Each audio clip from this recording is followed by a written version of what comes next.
Welcome and step into the minds of addiction and recovery. Hello, I'm your host, Brett C. It is an honor to bring into light one of the darkest aspects of our society, addiction.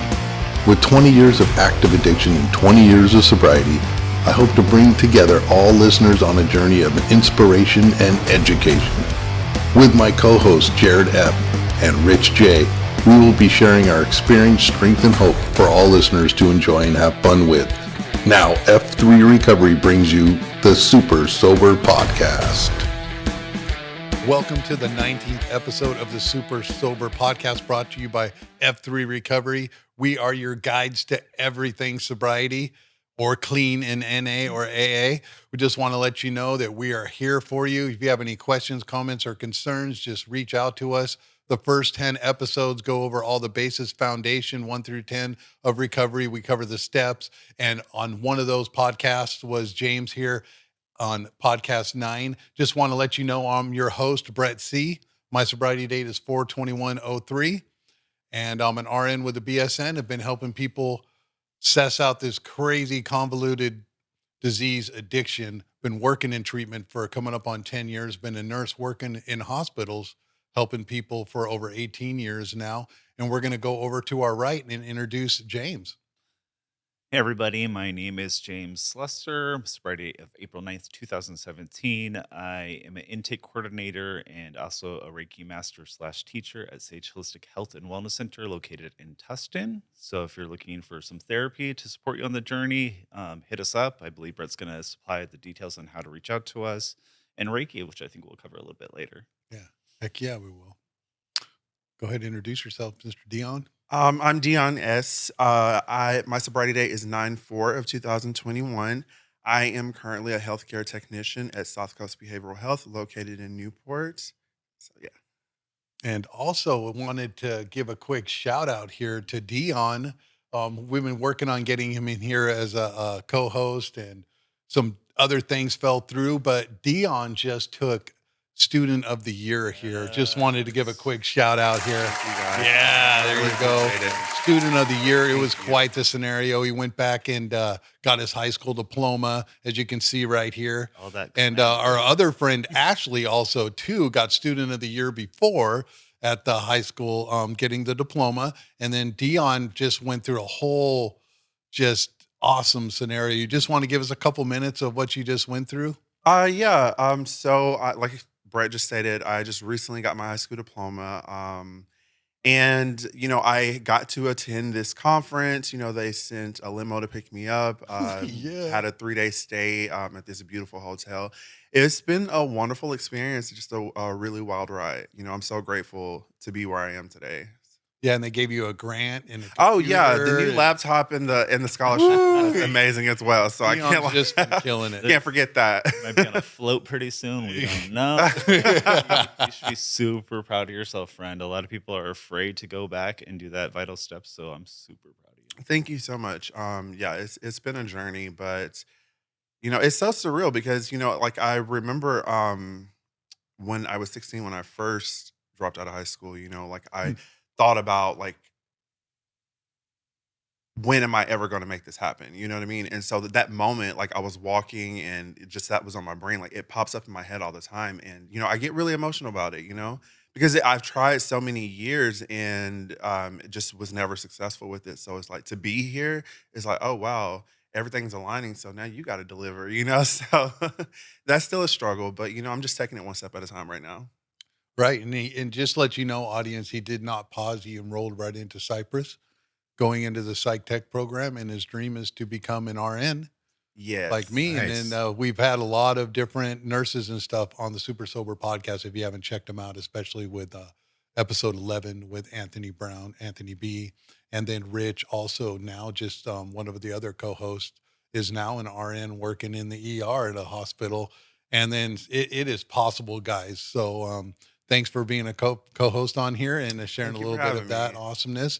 And then we're just going to get right back into it here with James's story. So if you don't know James, you're going to get to know James. He is an awesome person, a great example of the program.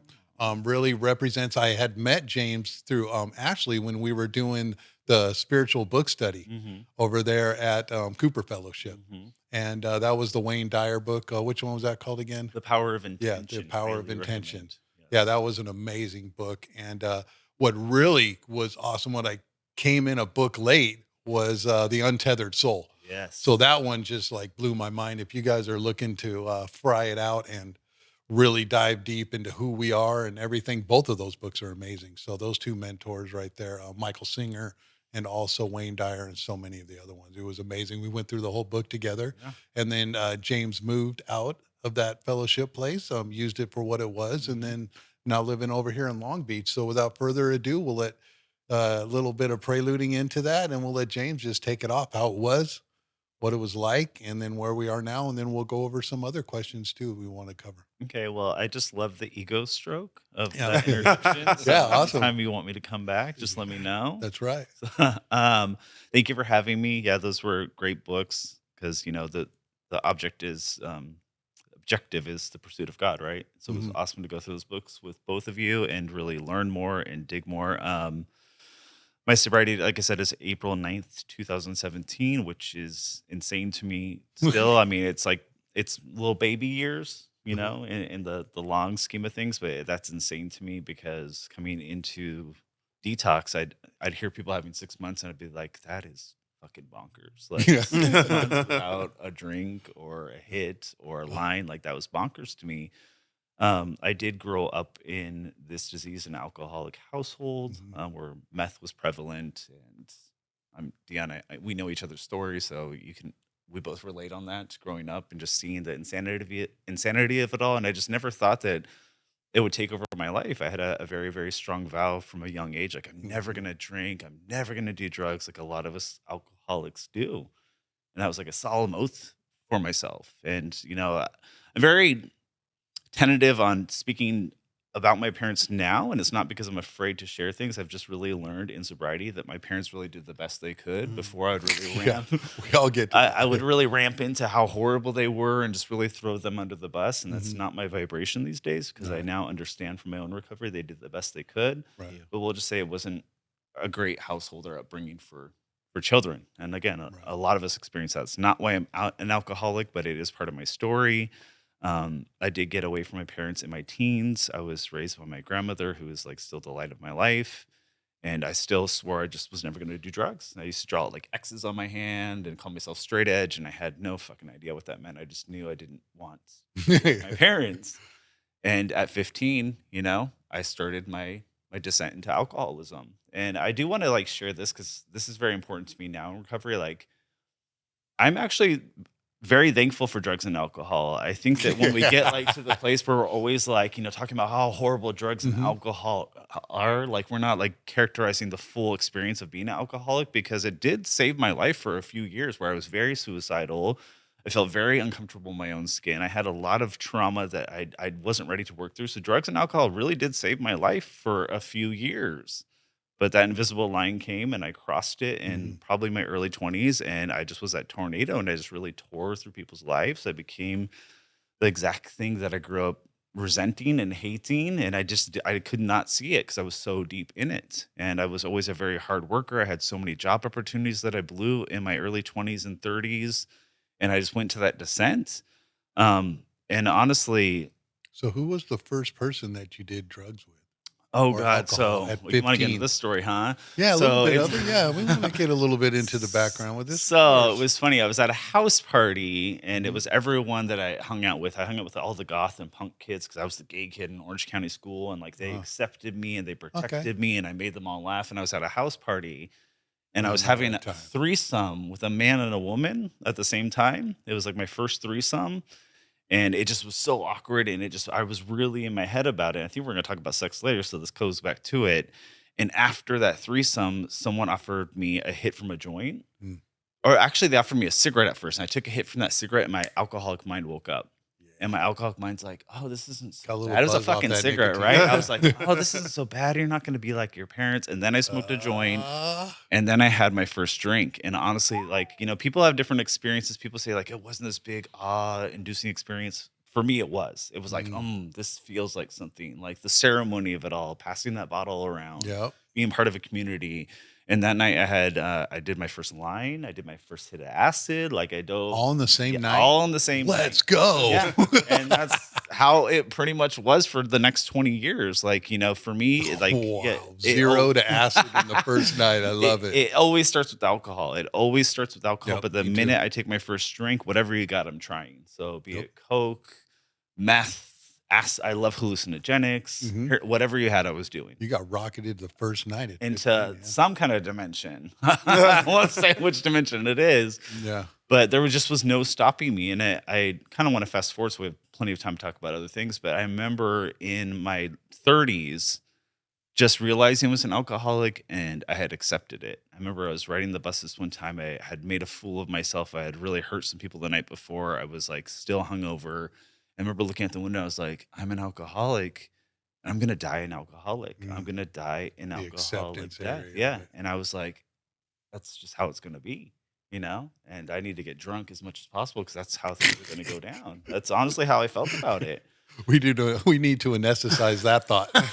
Yeah, I mean, lean into it. yeah, I don't know if you guys relate to that, but I Absolutely. realized it and I just accepted it. Mhm. There was no turning back. I was in my 30s. I felt like it blew my whole life. So I was like, I'm gonna fucking die an alcoholic. And I continued on for a few more years in and out of psych wards, ruined all kinds of relationships. And I wish that I had a really cool story where I stopped on my own accord or had a surrender on my own accord, but Moment of clarity. yeah, I really wish that I could say I did that myself, but really my surrender is a couple months before my sobriety date. I was home alone in a house I was renting a room out of. The last thing I remember, I was buzzed. I remember I was putting away some towels, and the last thing I saw was a shadowy figure come up behind me. I didn't know at the time, but it was a home invasion. That person broke in, hit me over the back of the head with a lead pipe, dragged me down the hallway, beat my head into the side of the wall a few more times. I only know this from when I came home, like weeks later, took me in my bedroom, beat me with that pipe some more, left me on my bed to die. And it would be another day before my landlord found me. So I technically, I guess, died at some point. I was in a coma when I was found by, when he finally called the paramedics. I had an infection in my lungs. There was blood in my lungs. And they told him, like, he's going to die. Like, there's no coming we back got some from pictures this. up on the screen right here. This is some real stuff right here. That guy, my hair was not the business in those photos. And Man. yeah, and I woke up a couple weeks later, and I remember there was people in the room, and everyone gasped, and everyone was like hugging each other, and there was tears. And I remember like the second or third thought was like, I'm fucked. And it wasn't because someone had beat me and I was in that condition. It was like, I'm stuck here for a while. I can tell from how I'm feeling, and I'm not going to be able to fucking drink. And that's how insane this disease is. I was like, Right. one of my primary thoughts was like, I'm fucked because I know these bitches are really stingy on their medication. And I need to like not feel anything. I was so used to not feeling anything. Your disease was already Yeah. up and cracking before you came out of the And coma. many people are still saying like miracle and like stuff like this. And I'm like, how am I going to get some vodka in here? Yeah. Like that was my thought. And they were talking about it's going to be weeks of rehabilitation for you to get through this, to learn how to walk. And I remember I was like, fuck that shit. Yeah. And I need to literally get out of here like now. yeah, I literally was teaching myself to walk down the hallways, and everyone's like, you're so brave and you have such a lust for life. And in my head, I was like, I need to get back to drinking. And that sounds like I'm being like overly dramatic, but that honestly was my thought. And I remember just being stuck in there, and like all the memories were coming back, all the people I'd hurt, all the life I had blown. It just was flooding me, and I was going insane. And I got back out, and I wish I could say that's when I surrendered, but I drank harder than ever. I was taking all the painkillers they had sent me home with at the same time.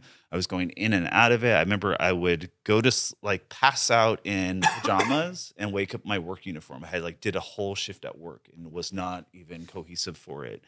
And I just was drinking myself to death. I was peeing in Gatorade bottles so I didn't have to leave the room so no one could see how fucked up I was.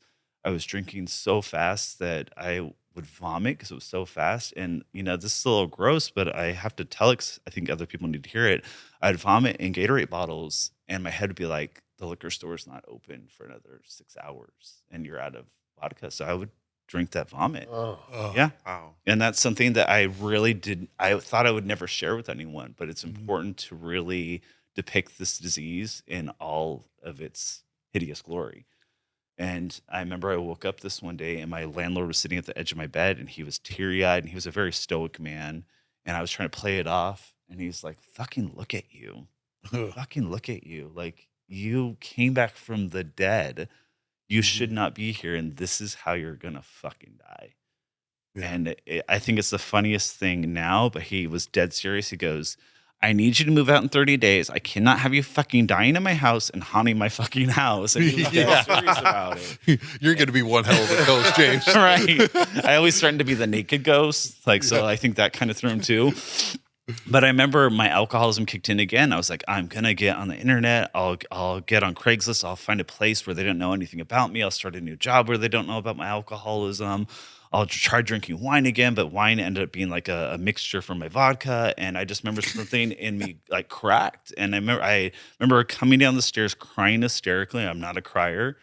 And I looked at him. I said, I'm a fucking alcoholic. And I had always said it jokingly to people, like, I'm an alcoholic, like Karen from Will and Grace. I always like tried to make a joke out of it and thought it was like funny to be like that blackout club kid. And I said, I'm an alcoholic. He said, I know, I've known for years. And I said, I'm an alcoholic. He said, I know. And I remember I've been engaged 3 times in this disease because I blow through relationships. And the second fiance, whose dad had died of alcoholism, I remember I texted him. I said, I need help. And this is like how sick we are in our disease. I thought no one loved me. And this man that I had broken his heart years ago, I texted him I needed help. And years later, he was there within 15 minutes. And he took me to the hospital. And I stayed at the hospital. I was still like 2 times over the legal drinking limit when I got there. And I ended up in detox. And I remember I had my first spiritual experience in the day room. I always share this because our spiritual experiences aren't always burning bushes and like suddenly the salvation of God. Right. I remember sitting in the detox day room and I heard Melissa McCarthy's voice from Bridesmaids. She has this one line where she says, fight for your shitty life. And I heard, fight for your shitty life. And I decided to do this program honestly and thoroughly because I thought it would fail me. And I thought that way when I did die on Beach Boulevard, because it was just down the street from the detox, that everyone would cry at my funeral and it would be like a really dramatic, beautiful funeral. And that's how it'd go out. And the fucking program started to work. Oh, no. And I was fucking pissed. I was really pissed when it started to work. And I was like, oh my God, I might actually want to live. And I might actually get into acceptance that I might not drink anymore. And that was earth shattering to me. So, wow. How many times had you been through detox? I had never been to I had never been to I had one experience with AA prior to this. Okay. One of the times I was released from, I was very big on being put into psych wards. I loved psych wards. I really did. They were like the happy escape for me. And so I would get 5151 all the time. And this one time I got the psych ward, that fiance I mentioned, he was like, you need to go to AA or you can't stay here. And so I would sneak drinks and then he would take me to this meeting. And I remember it was old men. And I remember I noticed this, they were all in Hawaiian shirts, no insult, not trying to insult you, Brad. I know you love your Hawaiian shirts. They're all in Hawaiian shirts and they all had open toe sandals with socks on. And they were all very angry at the world. And they were like complaining. They all had like 20, 30 years of sobriety. They're all complaining about the world. And I was like, if this is sobriety, like I'm good. Like I'm real good. Yeah. And so I'd never been to a treatment center. I'd never been to a detox, just mental wards. And being in there and there was the 12 steps on the wall and it said God all over it. And I was like, what the fuck have I gotten myself into? And I remember that someone opened the big book and they opened it to Bill's story. And I was desperate enough that I started to read Bill's story. And I was like, oh my God, I am just like this motherfucker. Like, he is so different than me. This is like, he's telling the stories. I do. But like his egotism and the way he loved alcohol and like his relation to alcohol. And then like, I remember the part that really affected me is he's talking about the stock market crash. And he is disgusted by people leaping to their death. And then a few pages later, he's wondering if he's going to leap from his window as well. And I remember feeling that way as well, like so disgusted by my friends' suicides, so turned off by it, so angry at them. And then a few years later, I wanted to die all the time. And I was like, oh my God, this guy gets me. And then the most important part, I want to bring this up for anyone really struggling with the God concept. Bill openly struggles with God in the big book. And that was so important to me, that he struggled with God, because I think we're going to talk about this a little bit too. Like God had been weaponized against me so much of my life. God hates fags and, I'm an Right. abomination and all this talk that like, how are you going to ask me to find God when God hates me? Yes. And God is disgusted by me. This has been told to me my whole life. And this man openly struggled with the concept of God and introduced so many other pathways to God that I think that's so important in this program that it is, welcoming to everyone. And it really took a long time. My alcoholism tried to take that and be like, God's involved in this. You need to abort mission. Yeah, that's And right. yeah, and I'm really thankful that I had a sponsor who was a devout Christian woman and she knew my struggle with God. So when we go through the big book, I remember she would always say universe or source to me because I could hear those Yeah. words. And I remember when she took her 20 years, she was up there at the podium and she was staring me directly in the eye and she was saying universe and source and like opening that door for me to Right. be like, uncomfortable with God and be like, it's okay. And for me to really find my own pathway with God. That's amazing. That's a lot condensed in there because it's a lot between those years. So how long from 15? How old were you when you did get sober finally? 35. So it 35. was exactly 20 Okay. years. So Wow. yeah, and it was nonstop for me. I mean, there would be days like Mhm. the actual white knuckling. I remember my partner at one point gave me like, if you don't stop drinking, we're done. And I remember I lasted 2 days. And after the second day, he like complimented me. He's like, babe, like, you've been drinking for 2 days. And I Wow. took that as like a go ahead that I could then Yeah, drink. I And can minutes stop. later, he finds me drunk and he's like, what the fuck? So it was 20 years of full on drinking, doing hallucinogenics whenever I get my hands on it. If the Mhm. Pookie was in the room, I was going to do it. So it was Right. 20 years. So I think you gentlemen can relate to that. Yeah. Was there Me ever a too. time when, throughout your drinking years, like that you would have that fleeting thought, like maybe I should, get sober? Um, I knew there was a problem probably in my mid 20s, but there was part of me that was so rebellious that was like, this is the Mm, rock and roll lifestyle I'm meant to live, and like went with it. And there was a part of me that I had conceded to myself I was stuck because I knew my family lineage. I knew that alcoholism is rampant in my family, so I knew I was done. And like I said, like when I would come to AA or think about recovery, I knew it was a God-based program. So I was like, well, I'm double fucked. So I was always about medications. I'd get locked up and they would prescribe me medications. I'm like, maybe these medications will help me stop drinking.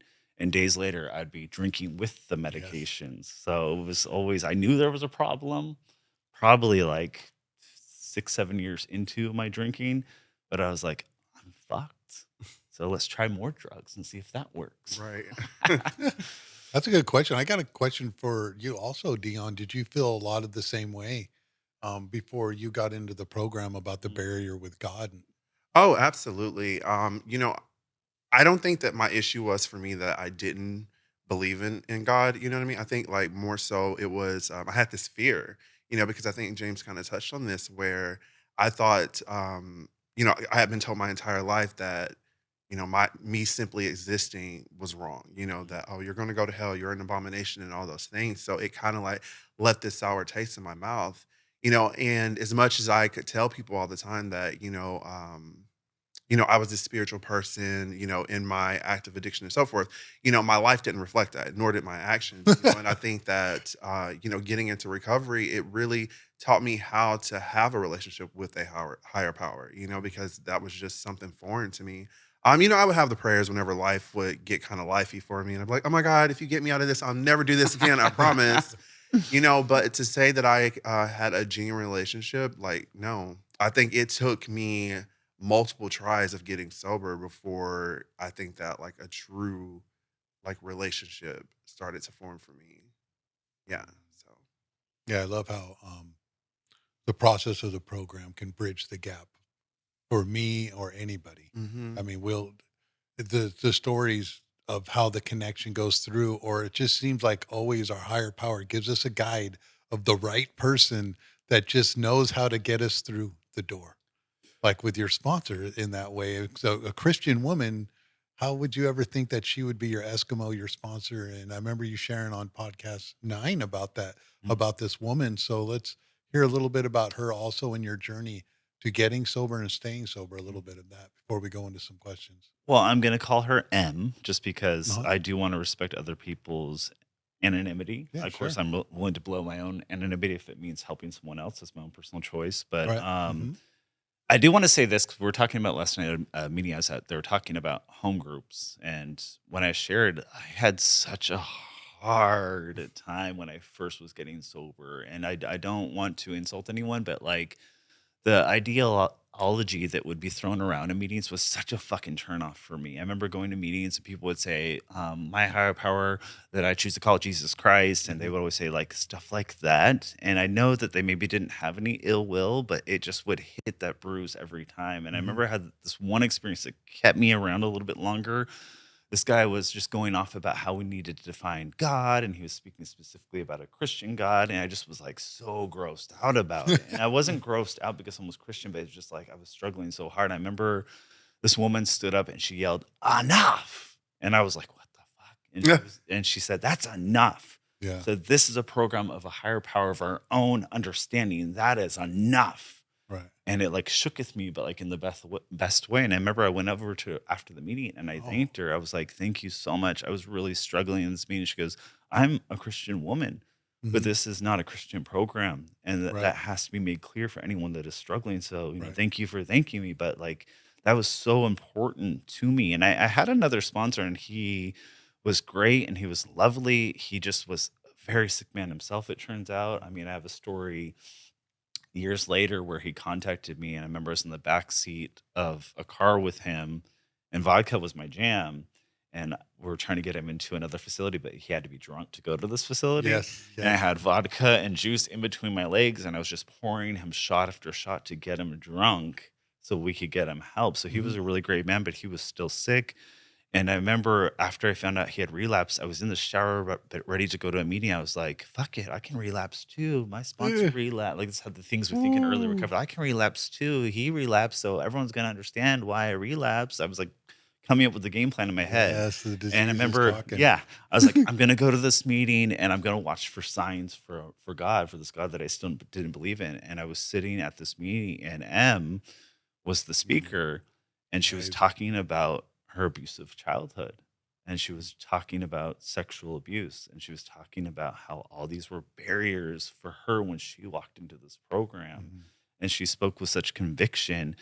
And I remember sitting next to someone. There's the old adage that like only men work with men and women work with women. I was like, I think I'm really supposed to work with this woman. And my Yeah, friend was that's like, right. "Oh, just go ask her." And I was like, "No, it's like not allowed." Like, I'm trying to be a rule follower finally. And they're like, "Go ask her." And I went up to her after the meeting and I had my phone number in my hand. I was like shaking. And I said, "Hey, I know men are supposed to work with men and women are supposed to work with women, but everything you said, it really sparked something in me." And she looked at me and she said, "I've never sponsored a man before, but if you're serious about this, I will take you through these steps." Man. And Awesome. and this woman empowered me to save my life, but it was a lot of misfires. It was a lot of meetings that I didn't feel any connection. So anyone that is going to meetings in early recovery and just not feeling like it's clicking and it's horrible, like keep trudging, because it was really like months and months of like, fuck this program, fuck where I'm at, fuck this, God concept. And then finally it all clicked into place. So it took a while. And this woman, she's the sweetest woman, but she was not putting up with any bullshit.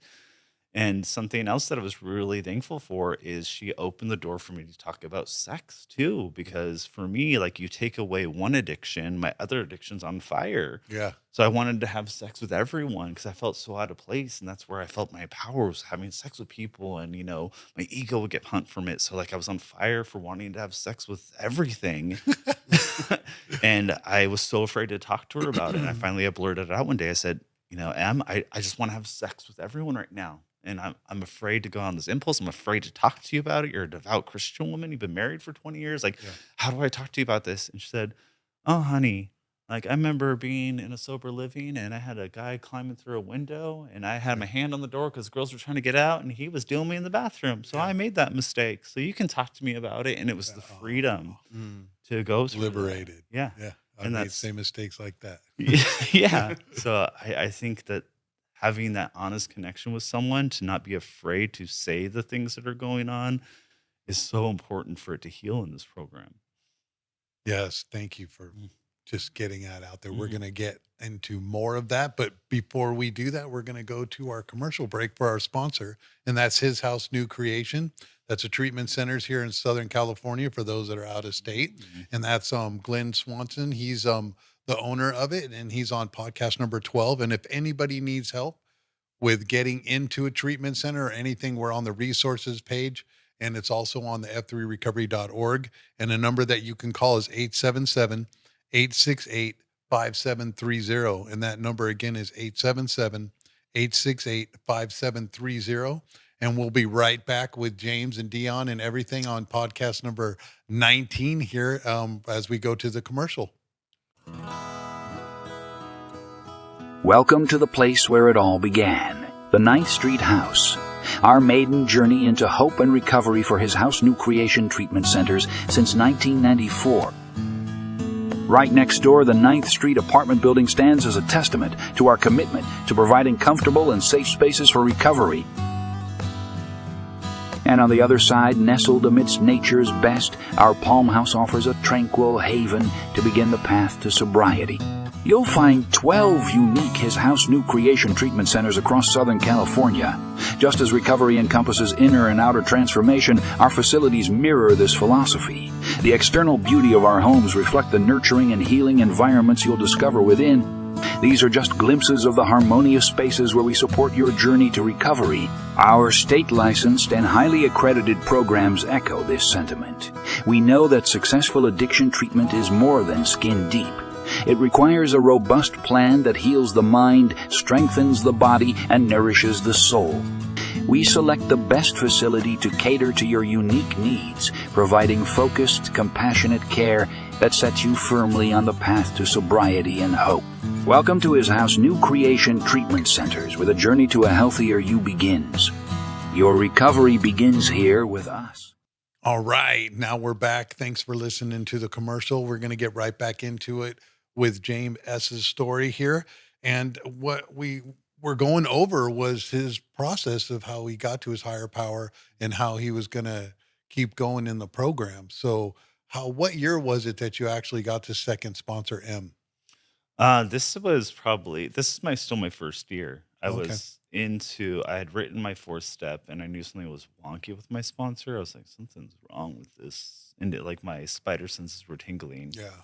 And I remember he told me all these horrible things when I questioned him. And he said, and again, this is for anyone that's in the early stages of being turned off by the program or certain individuals in the program. I remember he said some really hurtful things. And I was like, well, fuck this guy. And then I went to that meeting. So I think I was 5 months sober. And then I met her, and she had me completely rework my steps. And of course, my ego wanted to be angry about this. Yeah, I'm already on step 5. You're gonna make me start over on step 1. Yeah. This is important stuff, audience. If you're listening, or for people that are going through it. So this is great stuff. Keep going. Yeah. And I'll say this: here's where it took the turnaround. I remember we got to the 3rd step, and I wonder if Em even remembers this. We got to the 3rd step, and I couldn't fucking do it. I couldn't. I had so much hesitation with God. I was like, I'm not fucking doing this prayer. And she told me, she said, if you do not believe in a prayer, you might as well not say it. So she gave me the assignment to line by line go through the 3rd step prayer and make it my own to see if I could find a connection to it. And I remember I got so teary-eyed when it got to the part to build with me and to do with Drop me. from here to here. Because I still get shivers right now because to build with me and to do with me as I will. I was like, there's something left to build on. I thought I was done. I thought I was really done. And I have such a visceral connection with that prayer now because there's something to still build on, no matter how late you come into this program, no matter what you've done, no matter the bridges that you've burnt. And that was a huge turnaround for me that, maybe I can do this. And I remember I wrote my 4th step out completely wrong. I put a name of my mom, and I wrote this whole biography about how horrible she was and all these things. And I did it pages and pages. And I thought I was so good at writing this, but it was just me fucking sounding off about how I was a victim. And I took it to M, And she looked at it and she said, "What the fuck is this?" And I said, "It's my 4-step." She said, "You didn't do it the AA way at all." She's like, "What is this?" And I said, "Well, I thought I did it right." She said, "We can try to work with this." And I remember this was the head change. I took it back from her. I said, "No, if I want the AA results, I'm going to do it the AA way." Whoa. And I rewrote my whole 4th step according to those columns, and it was life changing. And it's okay to rewrite and go back and do things over When you're again. in right? early recovery, you're Yes, living in it a feels sober like such an that you attack. wanna do. Did you like have that experience with step work? You know what? I think my biggest problem with it was procrastination. I really wanted to just sit on it, you know? Yeah, so I think that was a problem. And you know, it's so weird because I've worked the steps so many times now. I think my first time going through, I really didn't understand the whole thing with the 4-step. So like I wanted to just write down all these things that I had done just to make myself sound like such a badass, you know? So I don't think we really got anywhere. Now you know why how I am. Yeah. Now you know. Yeah, just know that like this is, you know, I'm just this badass and I just had this horrible life. You know, you just I guess to try to make people understand like why I was the way that I was. You know, so yeah. You wanted to be the hero of the story, just like I Well, did. of You wanted to be like, course. We all do. Look what I survived. I didn't relate to that 100%. What about you, Brad? Like, what was your? Well, the 4-step Yeah. was liberating for me. Yeah. I had never jotted down my whole life like that. And it was really eye-opening. Mm. It wasn't that to the fact that I didn't know I was an alcoholic or addict, but at least I had it all there where I can decipher that with my sponsor and then just see the steps of where I was with my life. It was really, really important for me. And I did the 155 question 4-step. And that was, it leaves no stone unturned. And I'm not saying that the 4-step with the columns or however how you do it with your sponsor, they're all the right way. Mm-hmm. As we're going in with your story with it. I mean, how you get the people and the mentors. And I think a lot of people that go through it, because the one that my first sponsor was appointed when I was in a treatment center. He got me through that aspect of the 12 steps. And then I got to my second sponsor and then worked the steps with him again. And he did it a different way. And it was super important. There's a lot of different ways, but the most important thing that I tell my sponsees or anybody in the program or anybody listening, the one way that you can do the steps wrong is by not doing them. Mm-hmm. And I do want to say this again for anyone that is like in this program, just like, I don't feel it. This sucks. You know, it's not like I have had 4 sponsors at this point, and I had 2 sponsors that really taught me what I didn't want to be in this program, and Yes. 2 that really Yes. taught me what I do, and both are equally important. And if I would have used those 2 to decide this program was horrifying or Yes. you know, make it like to vilify them, like I wouldn't be where I'm at. They're so important to my story. I'm so thankful for them. But like we like get these little things that like we want to gather evidence under to like leave the spiritual program. And Yes. it's like each one is so fucking important. And I'm so thankful for each one of them.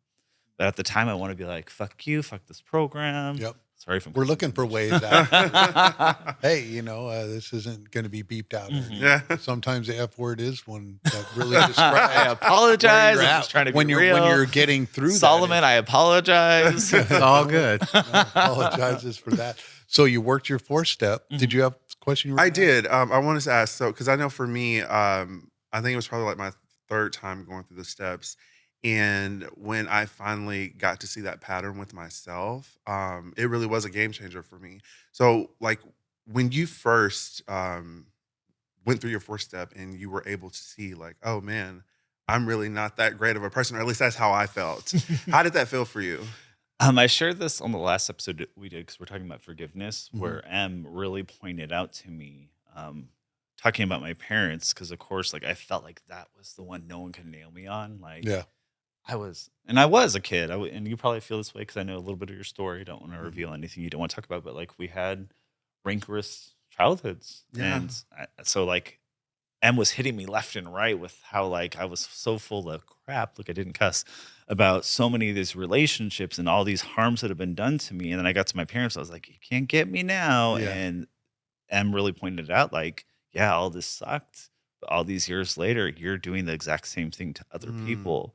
the victim has now become the victimizer. Yes. And look at all the trails of body you've left behind. You want to judge your parents, how are you going to not forgive them? If you're going to go ask for forgiveness, you better learn how to forgive. And so Yeah. like that was a whole mind shift for me, because it was That was like, one of the areas where I wanted to get into how you weaponize that. yeah, A lot of yeah. people do that.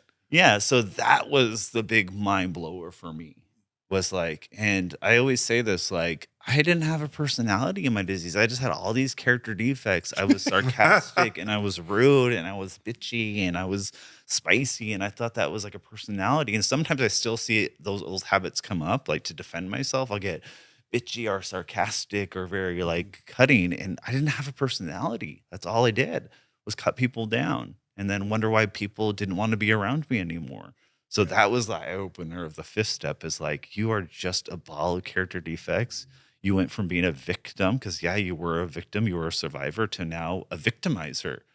And I was like, and it was gross. It felt so gross. It felt like, oh my God, I'm the very thing that I'm Yes. saying is putting me in the bottle. I'm the very thing. I'm now the monster. So that was the eye opener for me. Well, you never had the coping skills to begin with to not become what you became. In a lot of the areas, a lot of people say like, oh, I don't want to ever be like them.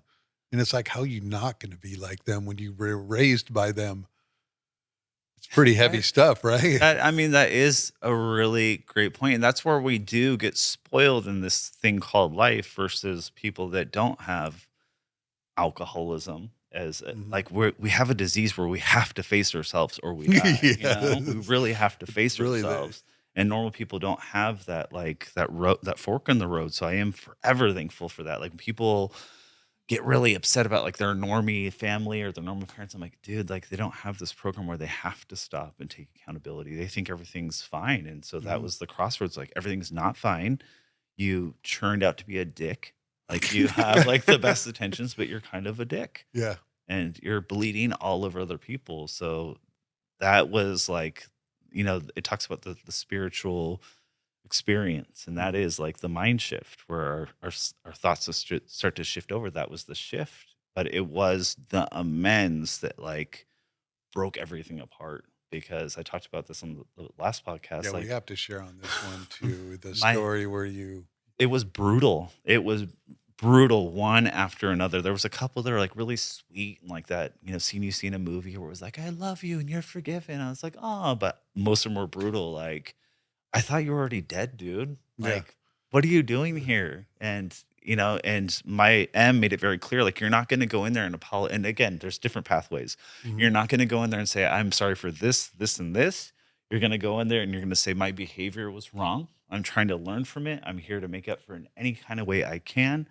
I'm here to apologize. Please let me know how I can make up for this. And then you're going to listen for how you actually hurt people. You're not going to tell them how you hurt them. You're going to listen. It's not how James sees Yeah. it on their aspect. So I get in there thinking I was apologizing for these handful of things in my head, and it turns out it was this whole other bag of, I'm trying not to guess, stuff I wasn't even aware or remember doing. It was hideous stuff. And it was like all being thrown at me like for a couple months. My initial amends took a couple months, and it was just like, oh my God. And it was usually like, so thank you for coming up to apologizing. You can make it up to me by never contacting me again. And it was over and over and over again. Boom, door closed on Yeah. that one though. Wow. But hey, at least you did that. But there was freedom in it. Yeah, It was, exactly. I had a self-esteem again. I remember I had a friend where we went to a convention at AA, and this friend was ducking in between pillars because there's all these people they had hurt. That's how I lived life in early sobriety. I was like, oh shit, like trying to duck. And I had stopped ducking people, even if they didn't want to speak to me, or I could look at them, I could say hi and keep moving. And that's where I felt like a man all of a sudden, not this victim child. I was a man, and that's where I felt the power of this program. Put your shoulders back if you saw somebody, and then it was like, this is my opportunity to make it happen. Yeah. No matter where we are in our recovery. Yeah. You had some pretty brutal amends, right? Well, not too bad, No? but a lot of my stuff was all living amends. Mhm. So What about that's you, for sure. my friend Dion? Any interesting amends come up? Not necessarily. Like Brett said, I think like a lot of mine were like a living amends. Also to I don't know. It's just kind of weird because I'm so far away from, because when I moved out here to California, all my family and just, I left a life behind me. So, my vow today is that I'm just going to stay sober and that's going to be my blessing to other people, and if I cross paths with someone, I'll take care of it then. See how it is. No. No, I'm just saying that People don't know that Dion's an Oklahoma, right? Yes, So originally he's from Alabama, but transplant. moved here from Oklahoma. Yeah. Yeah. Okay. Yeah, it's been wonderful. Yeah. Yeah. I remember I've known Dion for quite some time. Dion was always thinking about leaving and aborting mission. So I'm so glad you stayed because look at you now. I know, right? I'm genuinely glad that I stayed as well. Because at first, of course, you come out here. I'm in a new state. I'm starting from the bottom. From ground zero, and I'm getting sober. It was scary. And it was hard, and dealing with like a lot of emotions of like, oh, I'm so far from my family. I'm so far from this fellowship that I had created. Back in Oklahoma. So yeah, like I had a lot of fear coming out here because you know, people see, the pictures and stuff that I post on social media, and I'm always helping people tell me, "Oh, your life looks so great. You look so happy," but you didn't see the work that went into that. You know what I mean? Like you didn't see the uncomfortable conversations that I've had with people. Riding in cars with people that I didn't know. And just like building this. It took a lot of hard work. And I'm so appreciative for everyone who has crossed my path. You know what I mean? Because I wouldn't be here, if it wasn't for the help that I've received. So thank you, James. Thank you, Brett. But I'm gonna call you out a little bit in the best way. Like, Okay. in the old days, if you looked at Dion wrong, he's like, "I'm moving back home."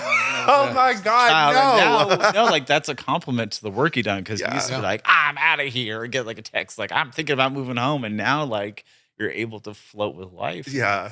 This program. It takes time for the transition. It does. It It takes time. does. So everybody needs to give themselves a little bit of time. So did you want to get to some areas? So how long did it take you to finish all 12 steps with M? It took just under a year, and mind you, I had restarted. That's something I do want to point out, and this is my own personal experience. Take what you need and leave the rest behind. I feel like these steps need to be done in a timely manner because moving away from the fellowship, but being in a new fellowship here in Long Beach, I love it so much. Right.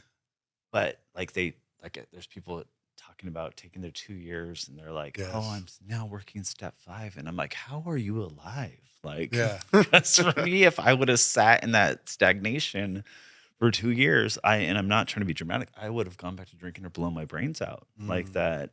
Yeah, it's very way I explain it is like you got to upload your new coping skills for your new life because your old coping skills applied to your new life will falter. Yeah, And it's a rush, right? yeah. Well, To it get doesn't mean through that like, we those. skip on anything, but like if you're putting time into it every day, like Yeah. it does, and we're always living in the steps. Like we get through the steps, knowing the steps for the first time. We're always in them, but like to know each step, I was done right before my first year, and it was just a really powerful experience. And like sponsoring people was the next like up level of like really like, oh my gosh, I relate to how sick you are, and I get it. So you've never relapsed since you've gotten this one. I- That's really good That's stuff. amazing. So let's go into the other aspects. So you've been sober for Yeah.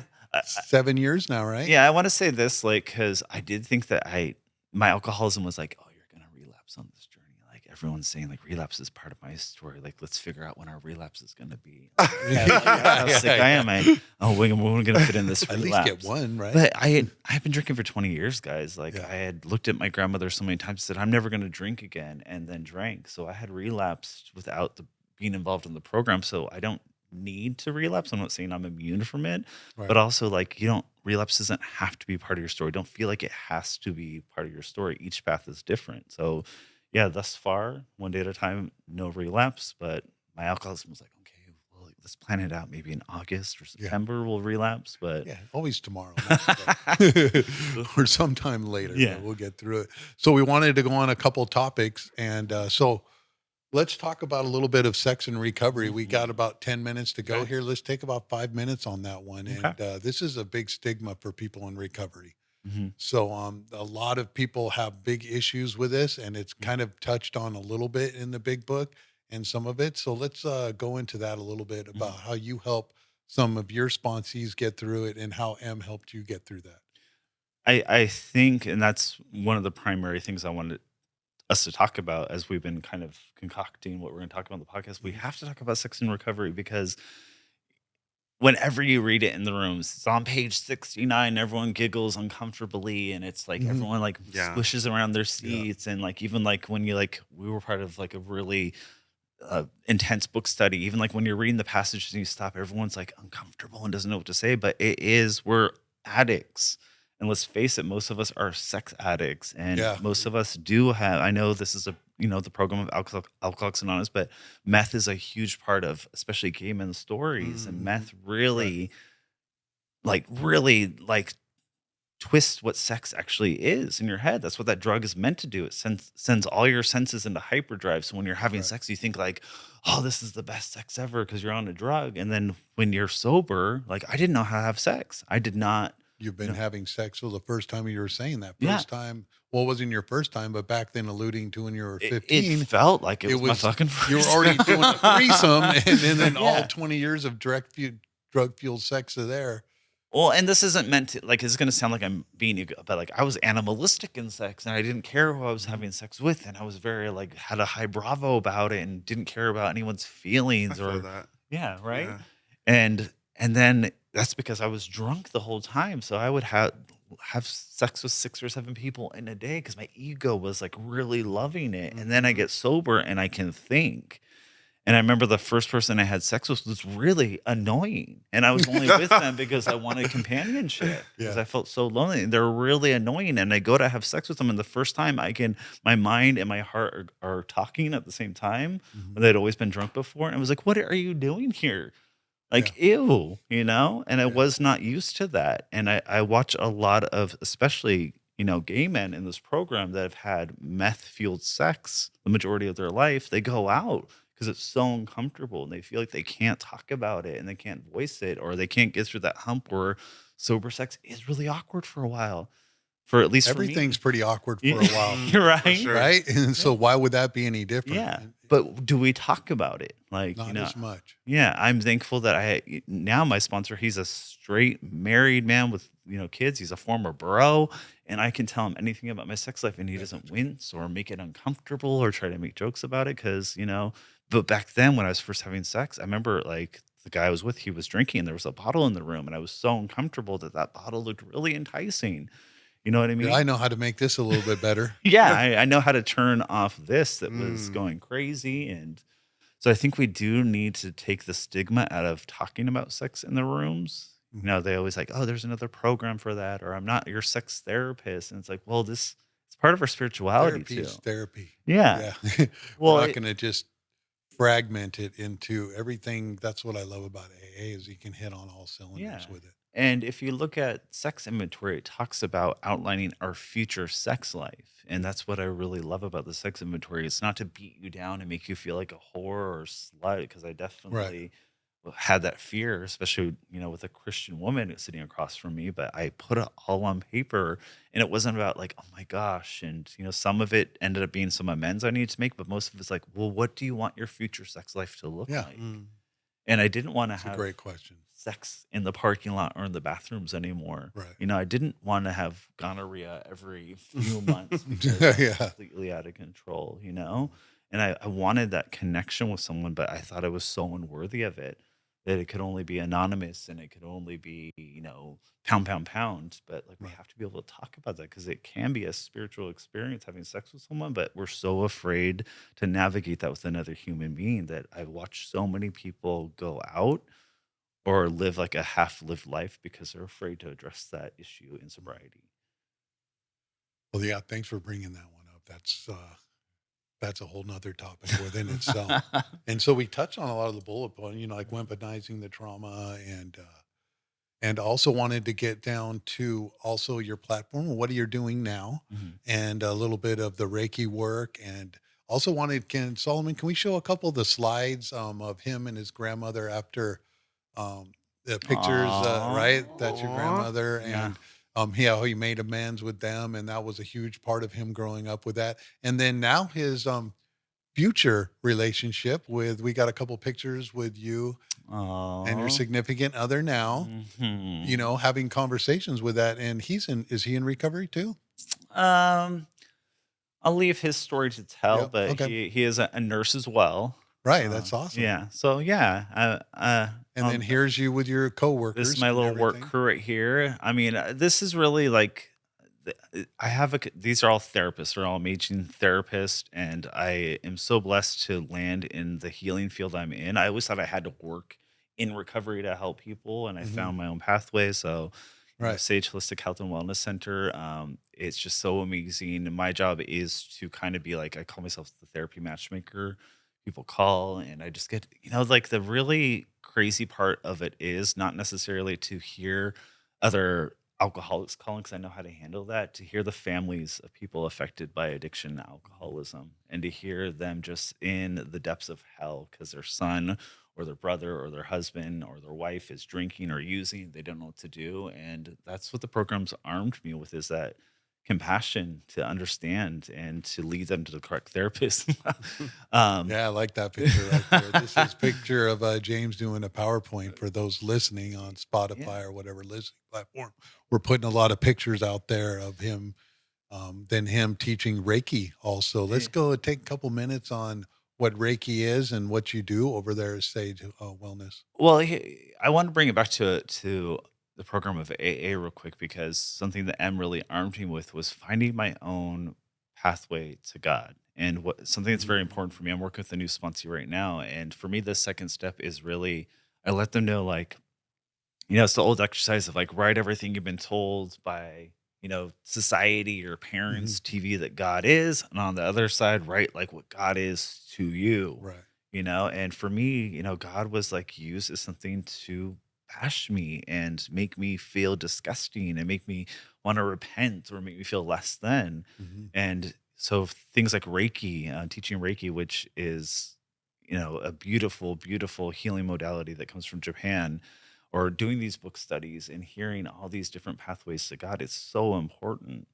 that I let my sponsees know, like, when we're in this big book, we're not going to talk about my God unless you want to hear some of my journey with God. We're going to talk about your God, Right. So whatever Your wordage relationship. whatever wordage you need to use as we go through the steps, like, feel comfortable with that. And I'm just so thankful that I had people like M and people like you, that like it didn't feel like I had to convert to your version of a higher power. And this is Right. how Bill and Bob intended it. Right. Like, every pathway to God is the correct pathway. So, Mhm. Reiki allows me to connect to my God on a more visceral level. So it's just really finding that connection with whatever your God is and embracing everyone's version of God. My old sponsor used to say, we're all going to come to the table and we're all going to have different versions of what God is. Mhm. And every single person at the table is going to be correct. And I love that. And I Yeah. just, I really hope that everyone in AA can get behind it, because that's what this program's about. That's a beautiful way to put it. How many different ways can the love of a higher power be expressed? Hmm. How many people are on the planet? Yeah. You can all have that many different ways to connect and see it, and it's infinity actually. Yeah. Did you find any hindrance on your pathway to God, or any big roadblocks that you had to navigate around? I think that I had to, get over the fear, honestly, because, like I said, and I'm not gonna lie to you, it still pops up from time to time because I'll think about like, oh well, what if it's true? What if the way that I am living isn't right? And I have to change my way of thinking. So any moment whenever I get into that, I'm like, you know what? No, we're not gonna go there. We're not gonna do this. There's something that's really powerful though for me. I think it was in one of my sister's sobriety. I started getting into church and I wanted to be of service and all those things. And at the time, the way that I was carrying myself wasn't really the best.